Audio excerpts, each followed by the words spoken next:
اللهم صل وسلم وبارك على سيدنا محمد صلى الله عليه وسلم. السلام عليكم، واش اخباركم؟ ان شاء الله تلقاكم هذا الفيديو وانتم كاملين بصحه جيده ومرحبا بكم معايا. في هذا الفيديو هذه ان شاء الله بغيت نتقاسم معكم واحد الفكره ديال العشاء او الكوتي، يعني كتجي زوينه بزاف. المكونات ديالها بسيطه والطريقه ديال التحضير سهله مهله والنتيجه رائعه، يعني واحد المذاق زوين بزاف كتعجب الوليدات.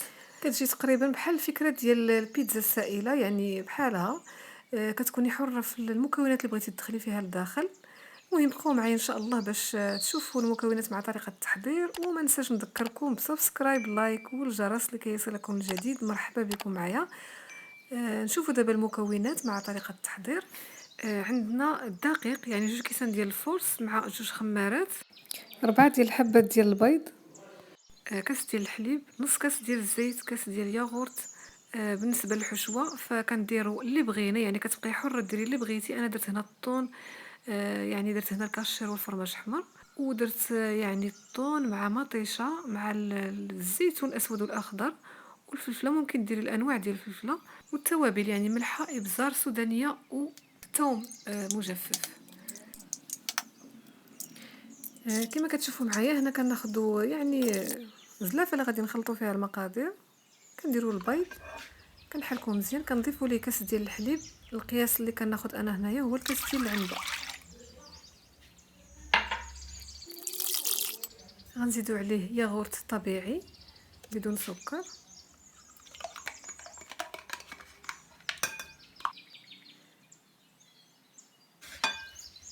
غنضيفوا الزيت، نص كاس ديال زيت البلديه. هنا راه ممكن تعوضوها بالزيت النباتيه اللي بغيتو، عندكم حريه الاختيار، اولا تخلطوهم بجوج. هنا تقريبا نص معلقه ديال الفلفل الاسود اولا الابزار، ومعلقه صغيره ديال الملحه، وكتبقى على حسب الذوق.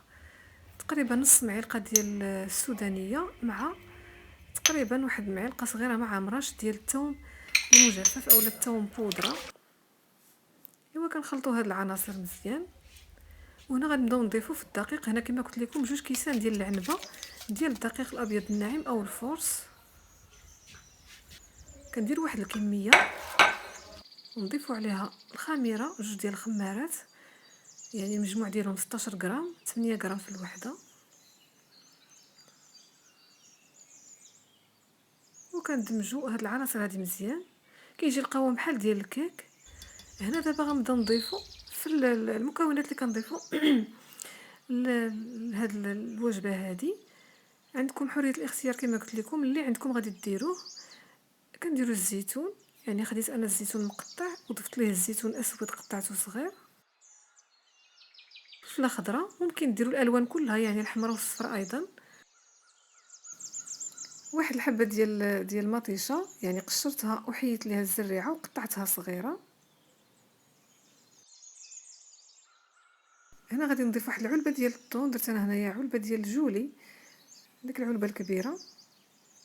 كتحاولوا انكم المهم كتحيدوا لها الزيت، وكتحاولي غير تفصليها شويه على بعضها، ما تفرتيهاش بزاف صافي. وكتضيفيها على المكونات الاخرى.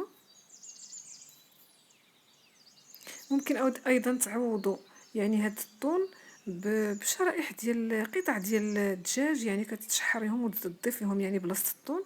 هنا درت المورتاديلا او الكاشير، حكيته يعني بالحكاكه رقيقه وكتضيفيه.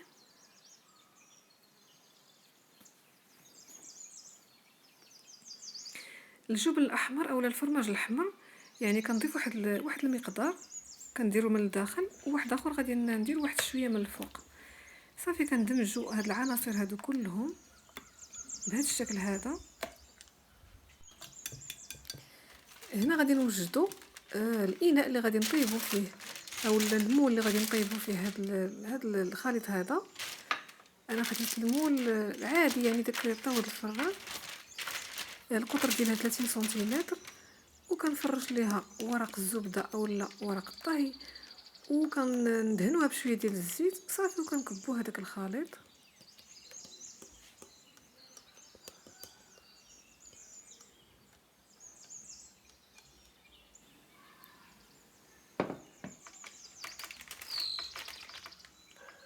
صافي غنحاول دابا نقادها في الاناء ديالي. كنحاولوا اننا نوزعوا العجين على المول كله، نحصلوا على واحد السطح اللي هو متساوي. هنا غادي ندير عليها شويه ديال الزعتر، كنحكوه بين يدينا بحال هكا.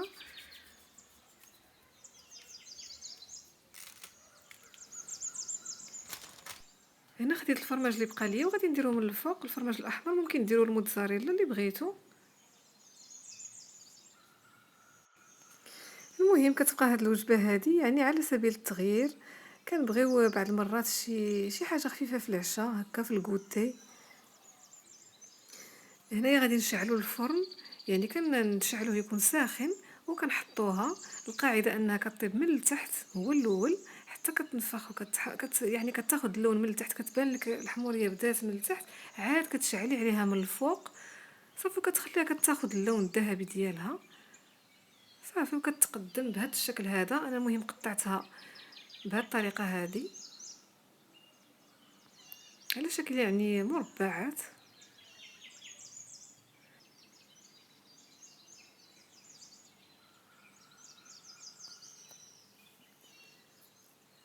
كما كتشوفوا راه كتجي رائعه، كتجي لذيذه في المذاق ديالها يعني واعره. كنصحكم انكم تجربوها، وحتى المنظر ديالها كيجي زوين. كنتمنى ان شاء الله ان هذا الطبق ديال اليوم او هذه الوصفه ديال اليوم او الفكره ديال اليوم تنال الاعجاب ديالكم وتجربوها وتشاركوها مع الاحباب ديالكم والاصدقاء ديالكم لكي تعم الفائده. كما كتشوفوا كان التقديم ديالي بهذا الشكل هذا. ممكن تقدموها باي طريقه بغيتو وترافقوها مع اي طبق اخر، يعني كيبقى هذا مجرد اقتراح. كنتمنى انه ينال الاعجاب ديالكم. صافي وكنكونوا وصلنا لنهايه الفيديو ديالنا. ما تنساونيش من اللايكات ومن الاشتراك في القناه للدعم، وكنشكركم جزيلا على التعاليق ديالكم وعلى الدعم ديالكم. وما تنساوش تضغطوا على الجرس، تفعلوا الجرس لكي يصلكم الجديد. صافي هنايا غادي نقطع لكم واحد المورسو، كتجي يعني رطبه، كتجي زوينه بزاف، يعني بحال القوام ديال الكيك، يعني مزيج من الكيك ومن البيتزا، يعني كتعطي واحد يعني وجبه متكامله. وما بقى لي الا نودعكم اخواتي، شكرا على المتابعه، ونتلاقاو ان شاء الله في فيديو اخر ووصفه جديده. خليتكم على خير، والسلام عليكم ورحمه الله تعالى وبركاته.